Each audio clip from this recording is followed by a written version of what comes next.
મુક્તિબંધન ભાગ 2 ચેપ્ટર 63 પ્રથમ વૈભવની સ્મૃતિમાં યોજેલી વ્યાખ્યાનમાળામાં તારા વ્યાખ્યાનમાં તે કહેલું એક વાક્ય મને યાદ આવે છે. હોંગકોંગથી વાયા બેંકોક મુંબઈ જઈ રહેલી કેથે પેસિફિક ફ્લાઇટના બોઈંગ 747 વિમાનના ફર્સ્ટ ક્લાસમાં 16,000 ફૂટની ઊંચાઈએ સોફા જેવી આરામદાયક સીટમાં દોઢ પગ લંબાવીને આડા પડેલા ઈશ્વરભાઈ વિરાણીએ સામે બેઠેલા પુત્ર સાથે સવારના સત્સંગની આ રીતે શરૂઆત કરી ત્યારે ચારુબહેન બંનેને સર્વાકાને સાંભળી રહ્યા હતા. તમને કયું વાક્ય યાદ આવે છે પિતાજી? તું એવું કંઈક બોલ્યો હતો કે જીવનનું સૌથી મોટું આશ્ચર્ય મહાભારત સ્મશાન વૈરાગ્યને ગણાવ્યું છે. હા પિતાજી, માણસ પોતાના સ્વજનને સ્મશાનમાં ચિતા પર ચડાવતી વખતે અત્યંત શોક અનુભવતો હોય છે. જીવન પ્રત્યે તેને ભારોભાર વૈરાગ્ય જાગે છે, પરંતુ સ્મશાનેથી પાછા ફર્યા પછી સમય જતાંય સંસારમાં એવો ગૂંથાઈ જાય છે કે સ્વજનના સ્મરણ સિવાય અનુભવેલો વૈરાગ્ય ભાવ સાવ ભૂસાઈ જાય. કહી પ્રથમે તેની તેજસ્વી દ્રષ્ટિ ઈશ્વરભાઈ સામે મેળવીને સૌમ્યવાણીમાં ઉમેર્યું. દેવવ્યાસજીએ એને જીવનનું સૌથી મોટું આશ્ચર્ય કહ્યું, એમાં તમને કાંઈ અજુગતું લાગે છે પિતાજી? સાંભળીને ઈશ્વરભાઈથી હસી જવાયું. માય સન, હું તારી સાથે શાસ્ત્રાર્થ કરવા નથી બેઠો. સ્મશાન વૈરાગ્ય એ જો જીવનનું સૌથી મોટું આશ્ચર્ય હોય તો જીવનનો સૌથી મોટો પશ્ચાત કયો એ મારે જાણવું છે. ત્યારે પ્રથમે બાળક જેવું નિર્મળ સ્મિત ફરકાવ્યું. તમે મારી પરીક્ષા લઈ રહ્યા છો ને પિતાજી? પરીક્ષા? ઈશ્વરભાઈ તેના મોહક મુખને જોતા થોડા ગંભીર બની ગયા. તારી પરીક્ષા? જન્મતાની સાથે જ માતાથી વિખૂટો પડી જનાર, આશ્રમ જીવનની અનેક પરીક્ષાઓમાંથી પસાર થનાર, સંસારમાં પ્રવેશ્યા પછી પણ કાદવથી ખરડાયા વિના કમળની જેમ સાંસારિક દ્વેષ દોષથી અલિપ્ત રહી શકનાર પ્રથમ, હું તારી પરીક્ષા શું કરવાનું? હજુ 12 દિવસ અગાઉ જેને પુત્ર તરીકે સ્વીકાર્યો તેને જ માટે પિતાના મુખેથી આવી પ્રશંસાવાણી સાંભળીને ચારુબહેને ધન્યતા અનુભવી. પણ પ્રથમનો પ્રતિભાવ જુદો જ હતો. હજુ તો પહેલા ધોરણમાં પાસ થયો હોઉં ત્યાં તમે મને સ્નાતકની ડિગ્રીનું સર્ટિફિકેટ આપી દેવા જેવું કર્યું પિતાજી. પ્રથમના બોલવામાં નમ્રતા કરતાં વાસ્તવિકતા વધારે પ્રતીત કરતી હતી. 34 વર્ષે કરેલા સંસાર પ્રવેશને હજુ તો 34 દિવસ ઉપર એક પખવાડિયું પણ પૂરું થયું નથી. માયાનો રંગ ચડતો હશે પછી કોને ખબર ક્યાં સુધી સંસારના દોષ દ્વેષથી હું મુક્ત રહી શકવાનો. મેં તને એક પ્રશ્ન કર્યો, તેના ઉત્તરને બદલે તું તો મને સામો પ્રશ્ન પૂછે છે. પ્રથમ, આઈ એમ વિરાણી, હું વિરાણી છું તરીકે અભિમાન દેનાર ઉદ્યોગપતિ ઈશ્વરભાઈ કોઈની સાથે આ પ્રકારની સાત્વિક ચર્ચા કરવા બેસે એ જ કોઈના માનવામાં આવે નહીં. પરંતુ માનવામાં ન આવે એવું બનવાની શરૂઆત તો પ્રથમને તેમણે પુત્ર તરીકે સ્વીકાર્યો ત્યારથી જ થઈ ચૂકી હતી. મારા પતિને પરિવર્તનની એક તક આપી દે એવી ચારુબહેનની પ્રાર્થનાનો અમલ પ્રભુના દરબારમાં કેમ જાણે તત્કાલ થવા લાગ્યો હોય. જો કે પતિએ પ્રથમનો સહસા સ્વીકાર કરી લીધો ત્યારે ચારુબહેનના મનમાં છાનો ભય જાગ્યો હતો. માણસને અંતકાળ નજીક દેખાવા લાગે ત્યારે પણ એ સ્વજનોને સારું લગાડવા ખાતર આનાકાની વિના સમાધાન સ્વીકારી લેતો હોય છે. એટલે જ પુત્રની કિડની પિતાને ટ્રાન્સપ્લાન્ટ કરવાનું ઓપરેશન લાંબુ ચાલ્યું ત્યારે ચારુબહેન નર્વસ થઈને રડવા લાગ્યા હતા. મમ્મી, ઓપરેશન લાંબુ ચાલે એટલે આમ નર્વસ ન થઈ જવાય. મુંબઈથી આગલી સાંજે હોંગકોંગ આવી પહોંચેલો સિદ્ધાર્થ માને પીઠ ફરતે હાથ વીંટાળીને હિંમત આપતા બોલી ગયો હતો, એ તો આપણા સદભાગ્ય છે કે સમયસર ડેડીને તેમના જ પુત્રની કિડની કામ લાગી ગઈ કહીને તેણે વસવસો પણ વ્યક્ત કરેલો. એ દ્રષ્ટિએ તો પ્રથમભાઈ મારા કરતાં સદભાગી ગણાય કે ડેડીનું પુત્રપદ પામ્યાને 24 કલાક નથી થયા ત્યાં એમને નવજીવન આપવામાં નિમિત્ત થઈ શક્યા. સિદ્ધુ દીકરા, આ તો ઋણાનુબંધની વાત છે. ચારુબહેને તેના વસવસાને વિખેરવા માટે સામે કહ્યું, એમાં તારે ઓછું શું કામ લાગવું જોઈએ? મમ્મી, સંતાનના અસ્તિત્વમાં પિતા તો સદા અનિવાર્ય હોય જ છે. પરંતુ શું સિદ્ધુ? પુત્રનું અંગ ધારણ કરીને પિતા બાકીનું જીવન જીવે એવો ઋણાનુબંધ તો પ્રથમભાઈ જેવા કોઈના જ ભાગ્યમાં લખાયો હોય છે. અને માતા પુત્ર વચ્ચે આ ચર્ચા ચાલતી હતી ત્યારે મુંબઈના ડૉક્ટર ભણસાલી હસતા મુખે ઓપરેશન થિયેટરમાંથી બહાર નીકળતા દેખાયા હતા. રિલેક્સ ભાભી, કિડની ટ્રાન્સપ્લાન્ટનું આના કરતાં વધુ સફળ ઓપરેશન મારી કારકિર્દીમાં તો મેં જોયું નથી. સાંભળીને ચારુબહેન હર્ષના ડૂમાંથી અવાચક જ રહ્યા હતા અને સિદ્ધાર્થને પણ થેન્ક ગોડથી વિશેષ બોલવાનું સૂઝ્યું ન હતું. અરે, હું તો એટલી હદ સુધી કહીશ કે પુત્રને પિતા વાત્સલ્યભેર છાતીએ વળગાડે એટલી સહજતાથી પ્રથમની કિડની ઈશ્વરભાઈના દેહે સ્વીકારી લીધી. ડૉક્ટર ભણસાલી અતિશયોક્તિ વિના ઉત્તેજનાસભર અવાજે બોલી ગયા હતા. કેટલાક કેસમાં ઓપરેશન પછી પેશન્ટનું બોડી ઉછીની કિડની રિજેક્ટ કરે છે, પરંતુ આ કેસ તો 100% એક્સેપ્શનનો છે. ત્યાર પછીના પ્રત્યેક દિવસે ચારુબહેન મહેસૂસ કરતા હતા કે માત્ર પ્રથમની કિડની જ નહીં, પતિએ તેમના પુત્રને 100% સાચા દિલથી સ્વીકારી લીધો હતો.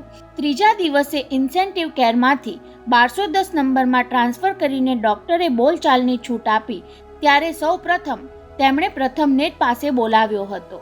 પુત્રનો હાથ પોતાના પંજામાં લઈ સહેજ ગદગદ બની જતા એ બોલ્યા હતા, તે મને કિડની ઉછીની તો આપી પ્રથમ, ઉછીની નહીં પિતાજી, આપને અર્પણ કરી એમ કહો. સાંભળીને ઈશ્વરભાઈથી સહેજ મરકી જવાયું. હું ધન બહુ કમાયો, પણ શબ્દોની કમાણીમાં નિર્ધન જેવો જ રહ્યો છું પ્રથમ, કહીને મનની વાત ઉચ્ચારી દીધી હતી. તને મેં એ કહેવા જ બોલાવ્યો છે.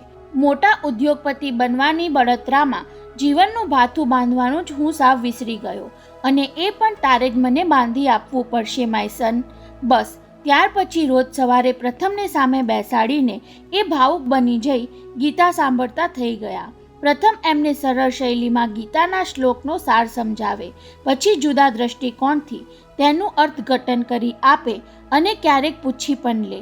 તમે માત્ર શ્રવણનો જ સંતોષ નહીં લેતા, મારા કથનમાં આશંકા લાગે ત્યારે મને પડકારજો પણ ખરા. ગીતાજીનો પાર તો એક જન્મારામાં પામી શકાય તેમ નથી, પણ તેનો સાર પામવાની આ ચેષ્ટામાં મને તમારો સહકાર આપતા રહેજો. અત્યારે મુંબઈ જઈ રહેલા વિમાનમાં પણ પિતા પુત્ર વચ્ચે જાણે સંસારનો સાર પામવાની ચેષ્ટા ચાલી રહી હતી અને ચારુબહેન રસપૂર્વક સાંભળી રહ્યા હતા.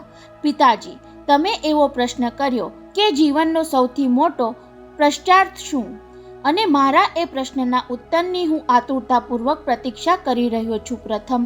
ઈશ્વરભાઈની ભાષામાં પણ જ્ઞાની પુત્રના સંગનો પ્રભાવ સ્પષ્ટ વર્તાઈ આવતો હોવાનું ચારુબહેને મહેસૂસ કર્યું. તમે પૂછેલો પ્રશ્ન લઈને હું ઘણા સાધુ સંતો, જ્ઞાની વૈરાગીઓ પાસે જઈ આવ્યો. કોઈએ એનો ઉત્તર આપ્યો તો કોઈ જવાબમાં માત્ર મને મુસ્કાન જ આપી. કદાચ મારો પ્રશ્ન બાલિશ હશે એવું પણ હોય, પરંતુ કોઈનો ઉત્તર મારી સમજમાં ઉતર્યો નહીં. કદાચ એ મારી અપરિપક્વતા પણ હોય. છેવટે એક સાધ્વીજી પાસેથી મળેલા ઉત્તરમાં મને કંઈક જ્ઞાન લાદ્યું. શું જ્ઞાન લાદ્યું પ્રથમ? આ વખતે ઈશ્વરભાઈને બદલે ચારુબહેન અધીરાઈભેર પૂછી બેઠા. જોકે ઈશ્વરભાઈ કંઈક જુદું જ પૂછવા અધીરા થયા હતા. તું કયા સાધ્વીને મળ્યો હતો પ્રથમ? પરંતુ એ પૂછવાનું ટાળી દઈ પ્રથમને સાંભળવામાં મન પરોવ્યું. મેં સાધ્વીજીને પૂછ્યું કે જીવનનો સૌથી મોટો કઠિન પ્રશ્ન કયો, એ મને આપ સમજાવો. ત્યારે એ થોડીવાર મને સ્નેહ ભાવે નિરખતા રહ્યા. એમની દ્રષ્ટિમાંથી જાણે અમૃત નીતરતું હોય એવી પ્રતીતિ મને થવા લાગી. છેવટે એમણે કાંઈક એવું જ કહ્યું જે સાંભળીને હું આશ્ચર્યચકિત બની ગયો. શું કહ્યું સાધ્વીજીએ તને? એમણે કહ્યું કે આ સંસાર જો બંધન છે તો મુક્તિ ક્યાં છે? માનવ જીવનનો એ જ સૌથી કઠિન પ્રશ્ન છે, કહીને પ્રથમ અટક્યો. સાધ્વીજીએ આમ કહ્યું ત્યારે પહેલાં તો મને પણ લાગ્યું હતું કે એમનો ઉત્તર અધૂરો છે, એટલે મેં પૂછ્યું, જેને આપ કઠિન પ્રશ્ન કહો છો એનું સમાધાન શું? સંસાર જો બંધન છે તો મુક્તિ ક્યાં છે એ આપ મને કહો તો કૃપા થશે. ત્યારે એમણે શું કહ્યું પ્રથમ? એ બોલ્યા કે ભાઈ, સંસારમાં ગયા વગર તમને એનું બંધન નહીં સમજાય, અને જ્યાં સુધી બંધનનો અનુભવ ન થાય ત્યાં સુધી મુક્તિનો માર્ગ ક્યાંથી મળે? આ તો પ્રશ્ન સામે પ્રશ્ન જ થયો. એમાં તું આશ્ચર્યચકિત કેમ થયો પ્રથમ? આશ્ચર્ય તો સાધ્વીજીએ પછી જે કહ્યું એમાં હતું પિતાજી. જૈન સાધુ સાધ્વી આગમ નિગમમાં જ્ઞાતા હોય છે, એ તો આપ જાણતા હશો. હું ઘણીવાર સુધી મૂંઝવણભરી અવસ્થામાં બેસી રહ્યો હતો ત્યારે ભાવી ભાગતા હોય તેમ સાધ્વીજી બોલી ગયા, ભાઈ, ટૂંક સમયમાં તને સંસારનો અનુભવ થવાનો છે. ત્યાર પછી મુક્તિનો માર્ગ શોધવાની તારી ઝંઝટ જ ટળી જશે. ઈશ્વરભાઈ અને ચારુબહેન એક ચિત્તે તેને સાંભળતા હતા. સાધ્વીજીએ આમ કહ્યું ત્યારે હું વિમાસનમાં પડી ગયો હતો. ગુરુજીએ ક્યારેય મને જાણ કરી ન હતી કે હું અનાથ જન્મ્યો ન હતો. માતા પિતા અને ભાઈ ભાંડુના એક મોટા પરિવારનો હું સભ્ય છું. બસ સાધ્વીજીને મળી હું ઋષિકેશ પાછો ફર્યો. તેના એક અઠવાડિયા પછી ગુરુજીએ આદેશ આપ્યો કે આ પત્ર લઈને જા, પરબીડિયા પર દર્શાવેલા સરનામે પહોંચી જજે. ત્યાં તને તારો પોતાનો પરિચય મળી જશે. છેક વિદાય વેળાએ એમણે મને બાથમાં લઈને આશીર્વાદ આપેલા કે સંસારમાં રહીને ખૂબ ખૂબ સુખી થજે. બીજાને સુખી કરવા માટે તું જઈ રહ્યો છે અને એમાં જ તારું સાચું સુખ છે, એ સદા યાદ રાખજે. પોતે પૂરું કર્યા પછી પણ માતા પિતા તેને તાકી રહ્યા હતા એટલે પ્રથમે ઉમેર્યું, સંતોના આશીર્વાદમાં આદેશ હોય છે અને એમના આદેશનું આચરણ કરવામાં આશીર્વાદ રહેલા હોય છે. એ જ વખતે એર હોસ્ટ્રેસ બ્રેકફાસ્ટ સર્વ કરવા આવી પહોંચી એટલે વાર્તાલાપ અટકી ગયો. બેસવાની પોઝિશન લેવા માટે ઈશ્વરભાઈ પગ વાળવા લાગ્યા ત્યારે યાદ આવ્યું કે પોતે જમણા પગ વિના મુંબઈ પાછા ફરી રહ્યા છે. કિડની ઓપરેશનના 5મા દિવસે સિદ્ધાર્થ અને સાજન કુમારની સાથે મુંબઈ પાછા ફરતા પહેલા ડૉક્ટર ભણસાલીએ એમને પૂછ્યું હતું, વિરાણી શેઠ, જર્મની જઈને કૃત્રિમ પગ બેસાડવો છે કે જયપુરનો પગ ફિટ કરવો છે? ત્યારે પહેલાં તો વધુ પૈસા ખર્ચવાથી જ શ્રેષ્ઠ વસ્તુ મળે છે એવું વલણજોર કરી ગયું. ઓફકોર્સ જર્મની જ હોય ને, એવો પ્રતિભાવ આપી દીધેલો. પરંતુ પરિવર્તન પામેલા માનસે તરત જ સુધારી લીધું હતું. લોકો જયપુરના પગ વડે હાલતા ચાલતા હોય, કોઈ ડાન્સર કૃત્રિમ પગ બેસાડીને ફરી નાચતી થઈ હોય તો પછી મારે આપણા દેશમાં બનેલા પગનો આધાર શું કામ ન લેવો? ઉદ્યોગપતિ તરીકે અનેકવાર હું કહેતો રહ્યો છું, ભારત દેશમાં ઉત્તમ ક્વોલિટીનો માલ બને છે, પણ ઇન્ડિયા એટલે હલકી ક્વોલિટી એવી છાપ આપણને નડે છે. મનોમન આવું વિચારી એમણે ડૉક્ટરને કહ્યું હતું, આપણે જયપુરનો જ પગ ફિટ કરવાનું રાખીએ તો કેમ? એના જવાબમાં ડૉક્ટર ભણસાલીએ પ્રતિભાવ આપ્યો હતો, એ તો અતિ ઉત્તમ કહેવાય. પૈસા ખર્ચીને વિદેશ જવાની શક્તિ ધરાવનારા જો દેશની બનાવટ પ્રત્યે વિશ્વાસ વ્યક્ત કરે તો એક સારો દાખલો બેસાડવા જેવું ગણાય. પરંતુ અત્યારે ઉડતા વિમાનમાં ઈશ્વરભાઈને પગની ખોટ સાલવવા લાગી. ઘડીભર થયું કે મુંબઈ પાછા ફરવાને બદલે જર્મની જઈને પગ ફિટ કરાવી લીધો હોત તો? આ રીતે કોઈનો ટેકો લઈ ઉઠબેસ કરવી પડે, વ્હીલચેરમાં બેસી એરપોર્ટ ઉતરવું પડે અને સામે લેવા આવનારા સૌની સામે નજર મિલાવતા શરમ અનુભવવી પડે એવું શું કામ? આવી સ્થિતિનો સામનો કરવામાં તેમનું અભિમાન આડે આવતું હતું. હવે તમે બાપ દીકરો સંસારના સાર અસારની ચર્ચામાંથી નવરા પડ્યા હો તો મારે એક મહત્વની વાત કરવી છે તમને બંનેને. ચારુબહેને ટોસ્ટ પર બટર લગાડતા કહ્યું તો હતું બંનેને, પણ દ્રષ્ટિપતિ સામે જ રાખી હતી. પ્રથમ, તારી મધરને ટોસ્ટ પર બટર લગાવતી વખતે જ મહત્વની વાત સૂજે છે. ઈશ્વરભાઈએ જોગ કરી લીધી. રમૂજ કરી લેવાની આદત તેજાસિંહની સંગતથી લાગી હતી. રોજ સાંજ સવાર ખબર કાઢવા હોસ્પિટલ આવતા સરદારજી સવારે વેપાર ધંધાની વાતો કરીને ચાલ્યા જતા, પણ સાંજે અડધો કલાક સરદારજીવાળી જોક સંભળાવીને તેમનું દિલ બહેલાવતા. પાછા ઉપરથી પોતાની જોક પણ કરી લેતા. સવારે હું તમને હસાવી શકતો નથી એનું કારણ તમને સમજાય છે વિરાણી શેઠ, કહીને ઉમેરતા, બપોરના 12 વાગ્યા પછી જ અમારું ભેજું ખીલતું હોય છે. આ એ જ તેજાસિંહ હતા જેમણે તલવારના એક ઝાટકે પોતાનો પગ કાપી નાખ્યો હતો અને ત્યાર પછી કિડની ટ્રાન્સપ્લાન્ટના ઓપરેશનમાં કાનૂની ગૂંચ ઊભી થઈ ત્યારે એમણે જ ગવર્નર સાથેના સારા સંબંધનો ઉપયોગમાં લઈ મંજૂરી મેળવી આપી હતી. તું કંઈક વાત કરવાનું કહીને મૂંગી કેમ થઈ ગઈ ચારુ? પોતાની મજાકથી પત્નીને ખોટું લાગ્યું હશે એમ માની તેના હાથમાંથી ટોસ્ટ લેતા ઈશ્વરભાઈએ યાદ કરાવ્યું, હવે તારી દરેક વાત સાંભળવા માટે મારી પાસે પૂરતો સમય છે. પછી એ વાત મહત્વની હોય કે મામૂલી. કેમ તમે આ છોકરાની સંગત કરીને સંન્યાસ લેવાનું નક્કી કરી નાખ્યું છે? ઘણા વર્ષે પતિ સાથે ગમ્મત કરવાની તક મળી હોય એમ ચારુબહેન પોતે જ પોતાના કથન પર ખડખડાટ હસી પડ્યા. હવે મને સંસારનો સાર સમજાવવા લાગ્યો ત્યારે તું સંન્યાસ લેવાના વિચાર મારા મગજમાં ક્યાં ઘૂસેડે છે? તો પછી હું કહું એ સંસારિક વાત ધ્યાનથી સાંભળો, કહી ચારુબહેને પ્રસ્તાવ મૂક્યો. આપણા આ પ્રથમને હું વહેલી તકે લગ્નના ખીલે બાંધી લેવા માંગુ છું. અને ઈશ્વરબાઈના હોઠ સુધી પહોંચેલો ટોસ્ટ ત્યાં જ અટકી ગયો.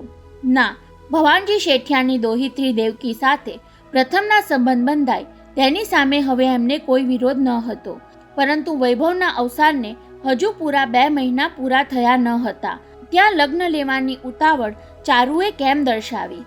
તમે કેમ વિચારમાં પડી ગયા એ હું જાણું છું. પતિનું મન કળી ગયા હોય તેમ ચારુબહેને કહ્યું. સમાજની દ્રષ્ટિએ શોકના દિવસો ભલે વરસી વળ્યા પછી પૂરા થતા હોય, પણ જુવાન પુત્રનો વિયોગ તો મા બાપને વર્ષો સુધી ચાલ્યા કરે છે. અને આપણે ક્યાં ધામધૂમથી લગ્ન કરવા છે? ભવાનજીભાઈએ પણ સાદાઈથી લગ્ન કરવાની સંમતિ આપી દીધી છે.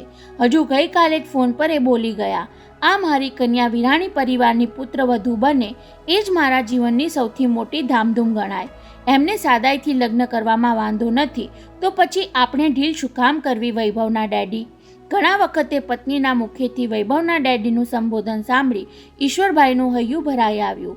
એ કાંઈ બોલે એ પહેલાં થોડે દૂર બેઠેલી નિરાલી, તેના પતિ ચંદ્રકુમાર અને રાજન ગીડવાણી તથા પિતરાઈ બહેન સોનલની કંપનીમાંથી ઉઠીને એમની વચ્ચે આવીને બેસી ગઈ. ત્રણેય જણા ક્યારના શું ગુપસુપ કરો છો? નિરાલી, તારી મમ્મી પ્રથમ દેવકીના લગ્નનું મુહૂર્ત જોડાવાનું કહેતી હતી. એ મુહૂર્ત તો દાદા દાદીએ મુંબઈમાં જોડાવી પણ લીધું છે ડેડી. નિરાલીએ ધડાકો કર્યો. 23 માર્ચ 1992 સોમવાર અને ફાગણ વદ પાંચમ એટલે કે રંગપંચમીનો દિવસ આ વિદ્વાન મોટાભાઈને સંસારના રંગે રંગી નાખવાનું ઉત્તમ મુહૂર્ત ગણાય કે નહીં? સાંભળીને પ્રથમે નાની બહેનનો કાન પકડ્યો. હવે પાછી મારા નામ સાથે વિદ્વાનનું વિશેષણ લગાડ્યું છે તો હું તને નાદાન નિરાલી કહીશ. હા, કહી દઉં છું તને. મોટાભાઈ, નાની બહેન હંમેશા નાદાન જ હોય. પોતાનો કાન છોડાવતી નિરાલી ઊભી થઈ ગઈ. એ જ વખતે પ્લેનનો પડસર હાથમાં કોર્ડલેસ ફોન લઈને આવતો દેખાયો. સર, મુંબઈથી આપને માટે કોલ છે. કોનો ફોન છે એ પૂછવાની ઈશ્વરભાઈએ જરૂર નહીં લાગી અને તેમની ધારણા મુજબ હેલ્લોના જવાબમાં સામેથી સિદ્ધાર્થનો જ અવાજ સંભળાયો. કેમ છો ડેડી? તેના શબ્દોમાં ઉમળકો ઉછળતો હતો. કાલથી તમારા આગમનની અમે ઘડીઓ ગણીએ છીએ. અત્યારે અહીં 4:45 વાગ્યા છે. ફ્લાઇટ ટાઈમસર ઉપડી છે એ જાણ્યા પછી મેં ફોન જોડ્યો. અહીં વૈભવનો આખો સ્ટાફ કાલથી કહી રહ્યો છે કે અમે સૌ બોસને વેલકમ કરવા એરપોર્ટ આવવા માંગીએ છીએ. આખો સ્ટાફ એરપોર્ટ પર? ઈશ્વરભાઈ એ દ્રશ્યની કલ્પનાથી ડઘાઈ જતા બોલી ગયા. સિદ્ધુ, તમે બધા મારું સરઘસ કાઢવા માંગો છો? કહીને પોતે જ હસી પડ્યા. પછી ગાંડા ઘડિયાળ પર નજર નાખી. સાંભળ સિદ્ધુ, અત્યારે અહીંયા 7:15 થયા છે. 6.5 કલાક પછી અમે મુંબઈ ટાઈમસર 11:15 વાગ્યે સહાર એરપોર્ટ પર ઉતરીશું. સ્ટાફ મેમ્બર્સને કહેજે કે તમારે કોઈએ એરપોર્ટ આવવાની જરૂર નથી. હું પોતે જ ઘેર જતા પહેલાં વૈભવ ટાવર્સ આવવાનો છું. પરંતુ ડેડી, આવી તબિયતે તમારે શું કામ ટ્રબલ? સિદ્ધુ, તું શું કહેવા માંગે છે એ હું જાણું સમજું છું. એક પગ વિનાનો તારો આ અપંગ ડેડી હવે એની પંગુતાની શરમ છોડી દેવા માંગે છે. જેવો છું તેવો આઈ એમ વિરાણી તો છું જ ને. સામે છેડે પુત્ર પ્રથમની બાજુમાં બેઠેલા પત્ની ચારુબહેન પણ તેમના એ શબ્દોથી વિસ્મય પામ્યા. અને સાંભળ માય સન, હવે ઈશ્વરભાઈનો અવાજ ગંભીર બની ગયો. વ્હીલચેરમાં બેસીને સમગ્ર સ્ટાફ સમક્ષ મારે એક ફેસલો જાહેર કરવાનો છે. કયો ફેસલો ડેડી? એ હમણાં કોઈને કહેવાનો નથી. બોલીને સામે બેઠેલી પત્ની પર દ્રષ્ટિ સ્થિર કરી. તારી મમ્મીને પણ એ જ વખતે જાણ થશે. ડેડી, તમે કોઈ સુપર સરપ્રાઈઝ આપવાના લાગો છો. તું ભારે બાહોશ થતો જાય છે સિદ્ધુ, કહીને ઈશ્વરભાઈ હસ્યા. પરંતુ તારો આ ડેડી એમ ભોળવાઈને પોતાનો નિર્ણય તને એડવાન્સમાં કહી દેશે એમ ધારી નહીં લેતો. આફ્ટર ઓલ આઈ એમ વિરાણી, કહી ઈશ્વરભાઈએ સીયુ સૂન સાથે ફોન પૂરો કર્યો. ત્યારે ચારુબહેનની જિજ્ઞાસા જોર કરી ઉઠી. મને પણ તમારો એ નિર્ણય એડવાન્સમાં નહીં જણાવો? એવું પૂછી લેવા માટે જીભ સળવળવા લાગી, પણ પછી સત્વર વિચાર બદલી નાખ્યો. હવે પછી એમના કોઈ નિર્ણયમાં મારે કહેવા પૂછવાપણું રહ્યું જ નથી. તો પછી જાણી લેવાની અધીરાઈ શું કામ રાખવી? મુંબઈ ટાઈમ 11:15 વાગ્યે કેથે પેસિફિકના બોઈંગે સહાર એરપોર્ટ પર લેન્ડિંગ કર્યું. વિમાનના તોતિંગ વ્હીલ જમીનને અડક્યા ત્યારે ઉતારુએ હળવો થડકો અનુભવ્યો, પણ ઈશ્વરભાઈ વિરાણીએ તો એ થડકામાં રોમાંચનો અનુભવ થયો. આખરે મુંબઈ આવ્યું, મારું વહાલું મુંબઈ, મારી કર્મભૂમિ મુંબઈ. જેણે એક સામાન્ય દરજ્જાના માનવીમાંથી મને મોટા ગજાનો ઉદ્યોગપતિ બનાવી દીધો એ મહાનગરી મુંબઈ.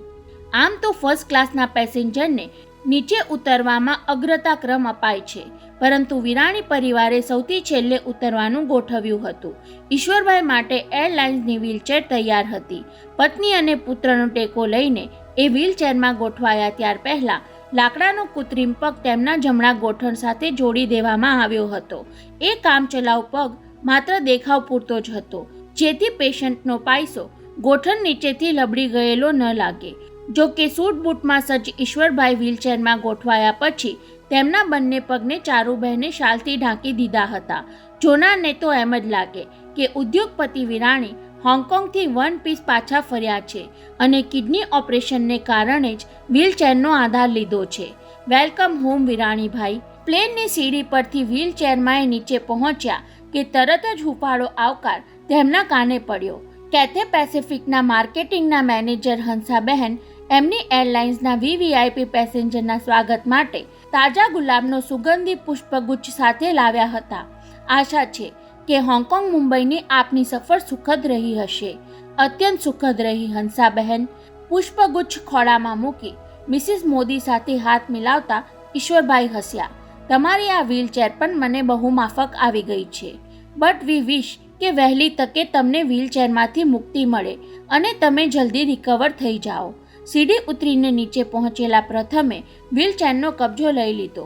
ચારુબહેને પણ પોતાને એક હાથ આપી વ્હીલચેરને ગતિ આપવા માંડી કે તરત જ ઈશ્વરભાઈએ બંનેને રોક્યા. 1 મિનિટ કહી ડાબો પગ ચેરમાંથી નીચે લંબાવી જમીન પર મૂક્યો.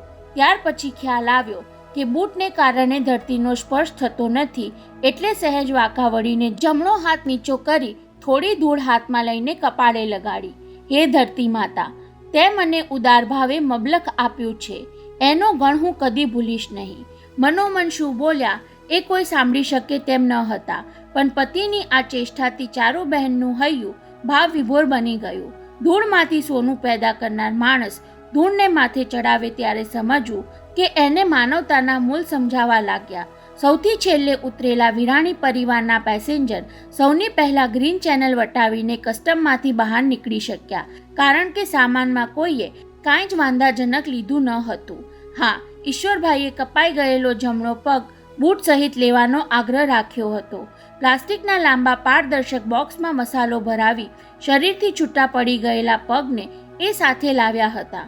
શિકારીઓ હિંસક જાનવરના ડોકા પોતાના પરાક્રમના પ્રતીક રૂપે દિવાનખંડમાં જડાવીને રાખે છે, તેમ હું મારા અહંકારના પ્રતીક જેવા આ પગને સદા નજર સમક્ષ રાખવા માંગુ છું.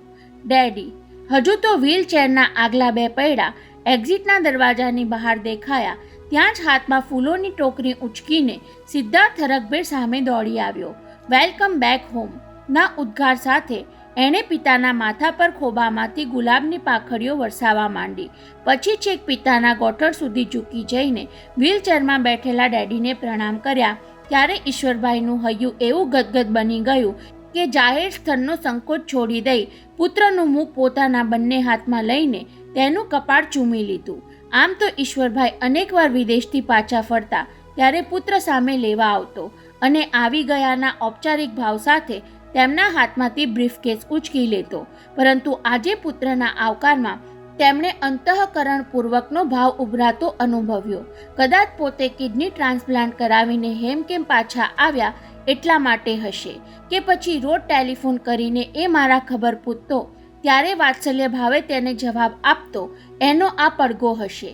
તો શું એનો અર્થ એ થયો કે આટલા વર્ષ સુધી હું સંતાનો પ્રત્યે વાત્સલ્યનો અભાવ રાખીને વર્તતો રહ્યો? અડધી મિનિટની એ આંતરકૂચ પછી વ્હીલચેર આગળ વધતી છેક બહાર પહોંચી ત્યારે સ્વજનો વચ્ચે ઊભેલા માતા પિતા પર તેમની દ્રષ્ટિ પડી.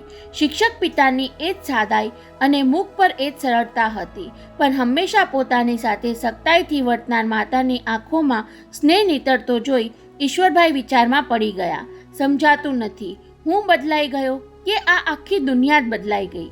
વંદન માટે પુત્રે નમાવેલા મસ્તક પર કોઈ પ્રકારના લાગણીના પ્રદર્શન વિના મોતીલાલ માસ્તરે હાથ પસવાર્યો, પણ રતનબહેને તો તેના ગાલ પર આંખમાં આંજવાની મેષનું ટપકું કરીને સૌને ચકિત કરી દીધા. ઈશ્વર, તું જન્મ્યો ત્યારે એટલો રૂડો રૂપાળો લાગતો હતો કે નજર ન લાગે એટલે આંખ આંજીને તારી ગાલે આ રીતે મેષનું ટપકું કરી લેતી.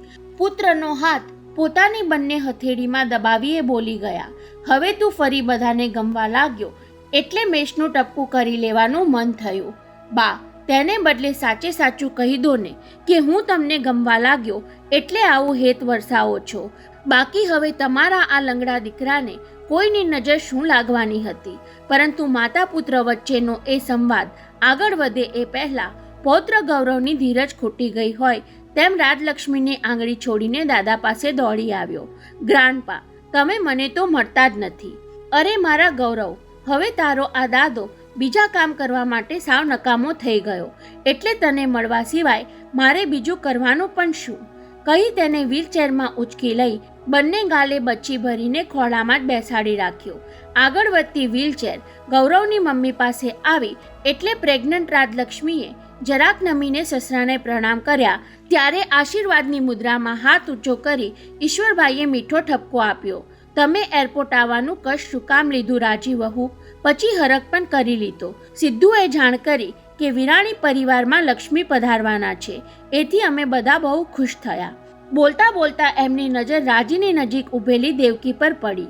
એ લજ્જાથી ગરદન નમાવીને ઊભી હતી. તું પણ આવી છે દેવકી?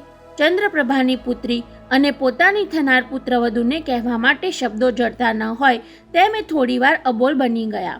દેવકીએ પાસે આવીને તેમના ચરણ સ્પર્શ લીધા ત્યારે એમના મોંમાંથી સહેજ ઉદ્ગાર સરી પડ્યો. દીકરી, સારું છે કે ઉપરવાળા ઈશ્વરનું જ ધાર્યું થાય છે, નહીંતર વિરાણી કુટુંબમાં તારા જેવી પુત્રવધૂના પગલાં ક્યાંથી થાય? કહી રાજલક્ષ્મી સામે જોયું. રાજી વહુ, આમ તો એ તમારા પછી 7 વર્ષે ઘરની લક્ષ્મી બનીને આવવાની છે, છતાં એ તમારી જેઠાણી જ કહેવાશે ને? અરે ડેડી, આ ચતુર દેવકીએ જેઠાણી કહેવા જેવું રહેવા ક્યાં દીધું છે? રોજ ઘેર આવીને એ મારે કરવાના કામ ઉપાડી લે છે, ગૌરવને હોમવર્ક કરાવે છે અને મારી સાસુ હોય તેમ આ દિવસોમાં તારે આમ ન કરાય તેમ ન કરાયની ટકટક કર્યા કરે છે. કહી તેણે દેવકીને બહેનપણીની જેમ પડખામાં લઈ લીધી અને સૌ ખડખડાટ હસી પડ્યા.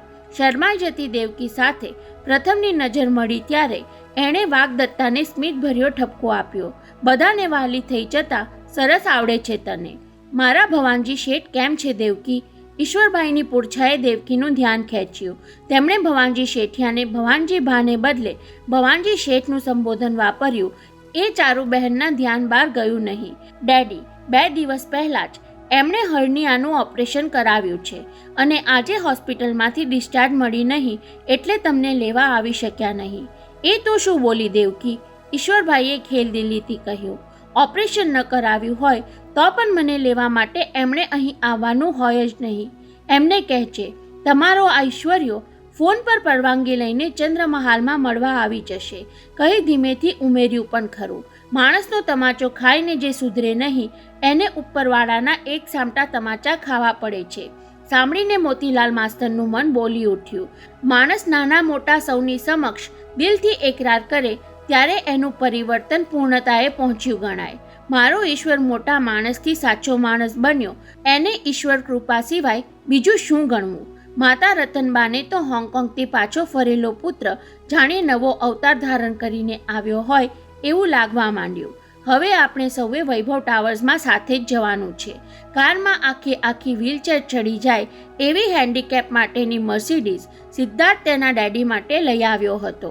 એમાં ગોઠવાયા પછી ઈશ્વરભાઈએ વૈભવ ટાવર્સ જવાનું કહ્યું ત્યારે પ્રથમ, સિદ્ધાર્થ અને ચારુ બહેન સિવાય સૌને અચરજ થયું. પહેલાં ઘેર જવાને બદલે વૈભવ ટાવર્સ શું કામ? સહાર એરપોર્ટથી નીકળેલો 4 કલાકનો કાફલો નરીમાન પોઈન્ટ પર આવેલા વૈભવ ટાવર્સના પોર્ચમાં 1.25 કલાકે પહોંચ્યો. ત્યારે વૈભવ ગ્રુપની કંપનીના 7 ડિરેક્ટર તેમના સ્વાગત માટે ઊભા હતા. ઈશ્વરલાલ વિરાણી વ્હીલચેરમાં બેઠા મર્સિડીઝમાંથી જેવા નીચે ઉતર્યા કે કેમેરાની ફ્લેશનો ઝબકારો થયો અને સૌ ચોંક્યા.